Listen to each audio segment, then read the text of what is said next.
There we go. Sunshine on my face, leaving worries without a trace. Well, welcome back to the channel. We're on our Eliminator 500, the Kawasaki 451 engine that came out last year. You know, I'm not one for tech specs or things like that, but like I can throw them up on the screen. But with Helen here, the you know, she started out as, you know, the typical Eliminator that's like half cruiser, like, you know, sporty cruiser, but like a really smaller, one of those like unique bikes that you know, you really can't put into a box. But you know, I watched a bunch of the reviews when they first came out, and you know, one of the things that stuck with me the most was, I think it was Zach's daily ride on it, was he mentioned that, like, you know, there's, I think he had like the SE version, so it had like the more of the cafe racer, like sportier fairing on the front, like nothing big or anything, but he was like, yeah, a little cafe racer inspired thing. And then something just like triggered in my mind where I'm like, huh. I said that would make a neat little Neo-Retro Café racer, you know, project. And so I saw a couple months later that Givy came out with a like a cafe racer front fairing, which is, this is mounted on. I'll have to take a walk around video for you guys then, but got that. Threw some rear sets on that I got imported from WeBike Japan. Got a silver stainless steel exhaust from oh geez Louise, I can't remember names right now. I haven't had my coffee yet. Gonna stop.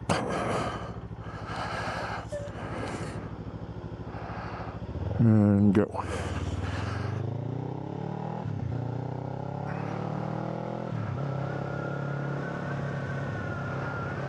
I want to say it's black. I know it's going to be wrong. Anyway, they're a company out of England that I got the exhaust from, and then you know, change the handlebars around. I couldn't get what I wanted out of the handlebars with like an actual cafe racer where there were clip mounts and pulled back. I'm 6'2". I at least need some kind of comfort in my life when I commute back and forth, so I got just small like cheapy handlebars that came back up. Had a little bit of rise, and then went with some retro mirrors, but the main thing that I did with it was she's white. She's got that pearl white colorway on the first year Eliminators, but like I did a lot of the accents and like this really deep rich purple that I thought would really complement the white. And like I said, I'll do a walk around so you guys can see it, but you know, she came out really well. I mean, I'm super proud of the project once it was done.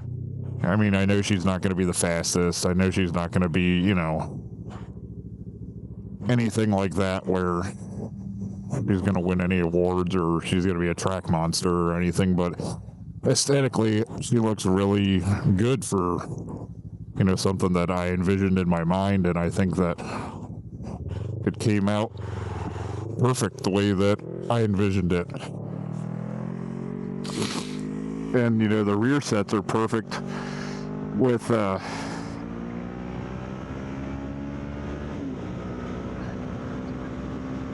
not too much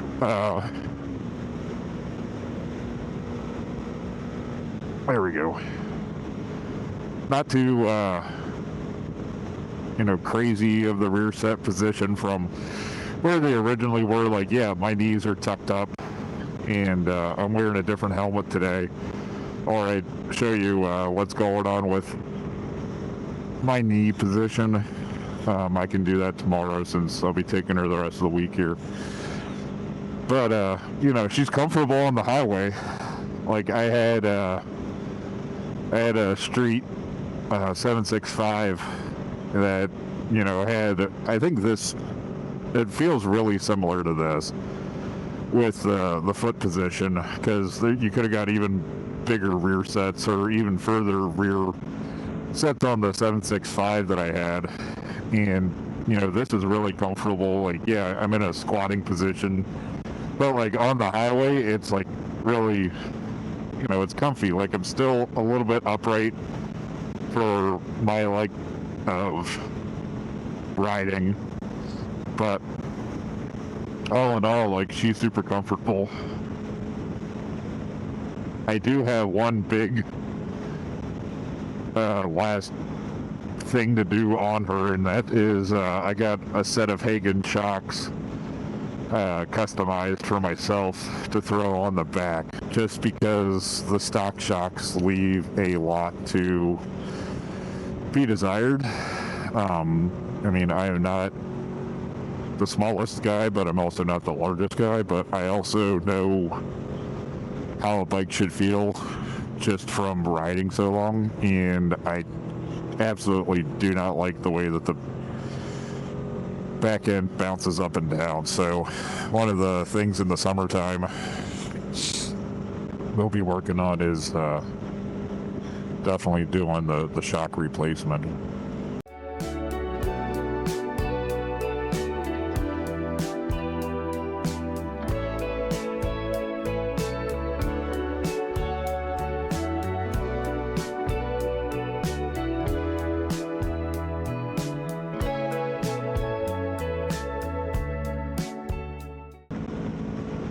So hopefully when this gets released, my return trip from Indiana will be done and posted. I'm hoping to, at least for the time being, get 2 videos out a week.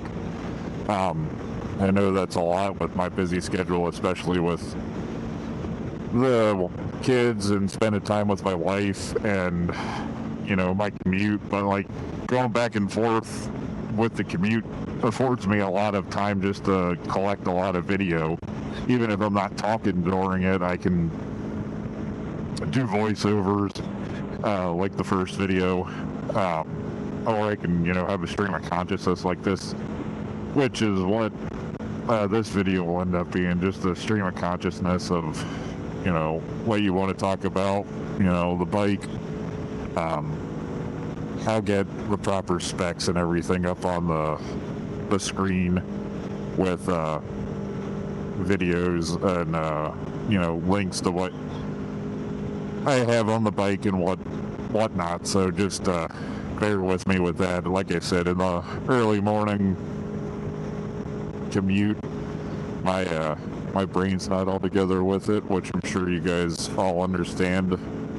I'm a coffee head, so I need my coffee before it starts working properly. But between the commute that I have and the coffee when I get to work, and wakes me up real fast.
as this commute comes to an end, I appreciate you taking this ride to work with me on this Monday morning.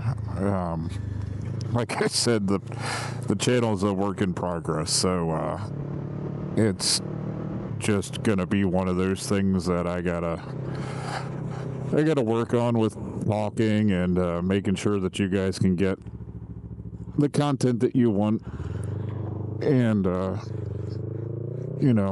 just enjoy the commute that I have. It takes about like an hour and 10 minutes to get here one way. So I know I did like a 12 hours and 12 minutes type thing. I might try and do something along those lines, like 70 minutes and 7 minutes. That way, the content's not that long, and it helps push the content out to at a reasonable time, and it's not as crazy of an editing schedule, especially now that I got the mic working and the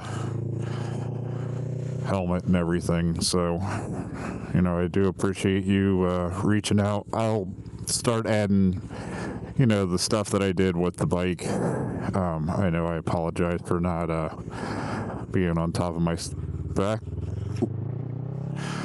off the top of the head, but I appreciate you at least bearing with me, and I'll also put my gear up on the screen too, to let you guys know, like, hey, this is the gear that I wore today, what the temperature was in Fahrenheit and Celsius. That way you guys are like, hey, what is he wearing? What is the good temperature in Pennsylvania? All that jazz. So, but yeah. Until then, reboot and ride.